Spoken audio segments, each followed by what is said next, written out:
QNT Dentsu Soken. The Dentsu Soken architecture is very powerful, and a lot of people aren't paying attention to this in the quant ecosystem or just in general in the crypto space. Like I said, guys, I think Quant is one of those altcoins that is very retail friendly, ISO compliant. If you just take a quick Google search, right? ISO compliant crypto, right? Here you go. Quick Google search, quick, right in front of your face. AI overview from Google. This is Google's telling us this, right? ISO compliant cryptocurrencies are digital assets.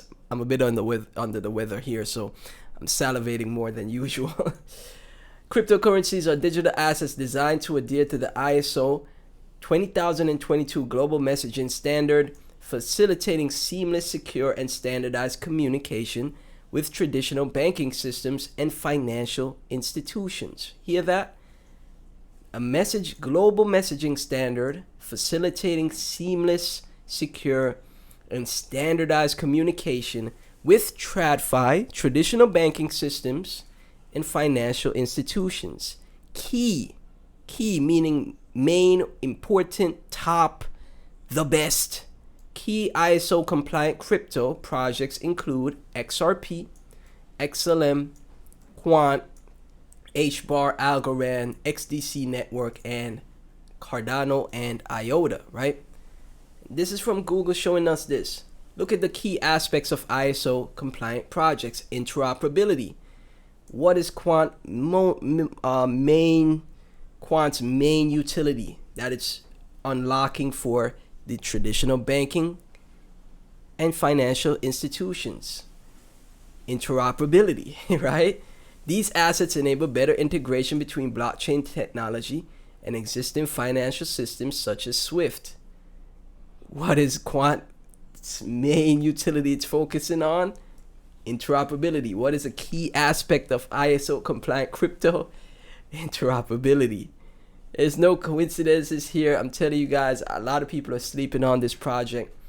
But as you can see, a list of ISO compliant cryptocurrencies, Quant is one of the key projects that is ISO compliant.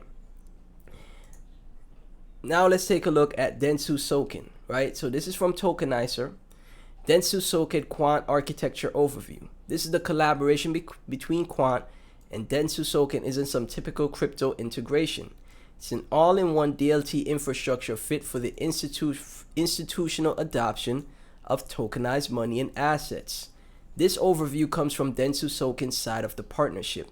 I've translated the architecture to English for simplicity of understanding, and we see one clear thing. This fits exactly within what we've seen with all previous cases of the overledger being the orchestrator, the UK, GBTD, Rosalind. So here's what Quant is seen doing in here. Link external and legacy payment applications. Interoperability. ISO compliance, key aspect. Interoperability, right? Programmability in payments.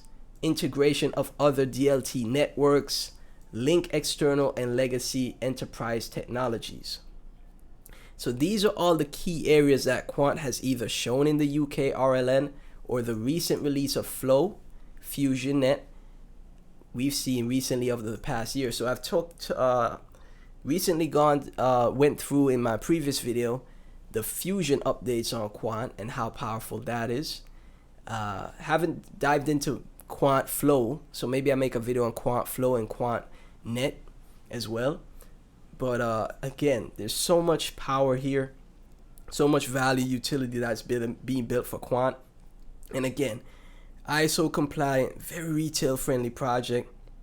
I think the space is not paying attention to how undervalued Quant is.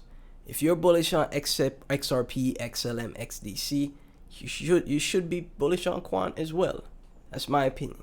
So it's pretty clear by now that Quant has the UK financial system in a strong chokehold. And now with the recent Japanese patent, as Gilbert recently attended the Japanese Tokyo event that was focusing on what? Banking, financial systems, traditional finance.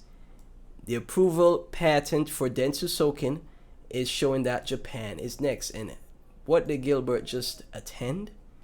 The Japan event, right? So financial institutions, business applications, institutional clients, customer facing applications. Scroll down here. API and web connectivity, core functions, interoperability, key aspect, ISO compliance, right? Programmable settlements, page script programs and event triggers, internal ledger integration, audit compliance reporting, asset tokenization, deposits, stablecoins, right? I'll keep scrolling down and show you guys like you can't deny the utility that is being built here with this project. Obviously nothing is guaranteed in this space, but I think some exposure to Quant is just a good decision to make. Connectivity and execution layer, payment infrastructure, programmable clearing and settlement layer, right?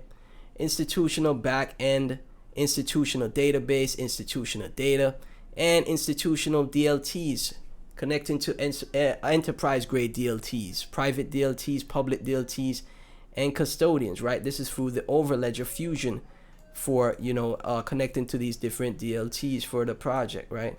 So Dentsu Soken here, incorporated. And again, what did Quant Gilbert recently just do? He attended the Tokyo event, right?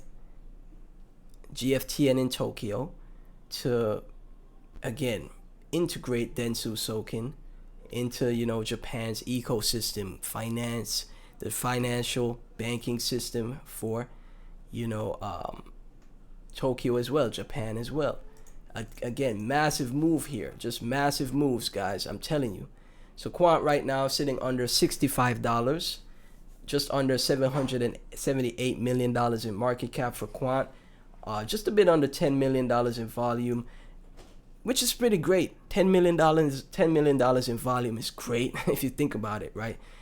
When the market is in the state that it's in, no retail interest, no retail buyers, worst market conditions we've ever seen since 2021 lows, worst viewership, like I'm looking at other channels, and channels that are way bigger than mine could barely crack 1,000 views on a video, 2,000 views on a video, right? So all around, it's just a bad spot to be a crypto investor. But this is the time you start to dollar cost average, in my opinion. Now's the time you start to do so, right? So like I said, 10 Quant here could lead to potentially the profit of ROI of $645, I should say. It's 10 Quant right now, and that could potentially lead to the ROI of $10,000 to maybe $15,000. And if we're really bullish for the next bull run, maybe that $645 could become $30,000 at a $1,000 Quant, $2,000 Quant, $3,000 Quant, right? $1,500 Quant, right? The overall market right now having a bit of a bounce. Bitcoin looking pretty good here. It's showing a lot of strength, even with the Iran, the Iran situation, speculation of World War III. We're showing strength, and I'm actually surprised and impressed that, the market is showing strength with, what's happening in Iran, right? So you love to see that. If we're bottomed out here, it'd be fantastic. If we're not, I'll just continue to DCA. I'll just be patient here whenever the next real bull cycle comes around, because the last one was not great. It was terrible. Most people that were in the space longer than I was said it was terrible. It sucked. It was one of the worst, right? And I did pretty good in 2024. I did pretty okay for myself, right? So if it was the worst bull run, and the type of gains I saw people make, like turning like less than 4 figures to 6 to 7 figures, it really was happening, guys. If you were paying attention to all assets of the market, you really could have did like something crazy in 2020, end of 2023, or 2023 to the end of 2024. You really could have, right? But if that was the worst, and people made gains like that in the worst market conditions, the worst bull run, imagine a much better one. Imagine what kind of gains could you yield in the next bull run. That's a good one that is great, even, right? Even a good bull run could be fantastic. And like I said, I could potentially see $1,000 to $3,000 per quant, a 10 to 30x here. I think is very doable, man. I don't think that's unrealistic. So as always, thank you guys so much for tuning in. Like, comment, subscribe, hit the notification bell. Follow me on Twitter. Join my Discord and subscribe to my Eclipse channel. All three are linked in the description right next to each other. Please, guys, I humbly ask that you support those free links. You guys are the best. Thank you so much, and I'll catch you in the next one.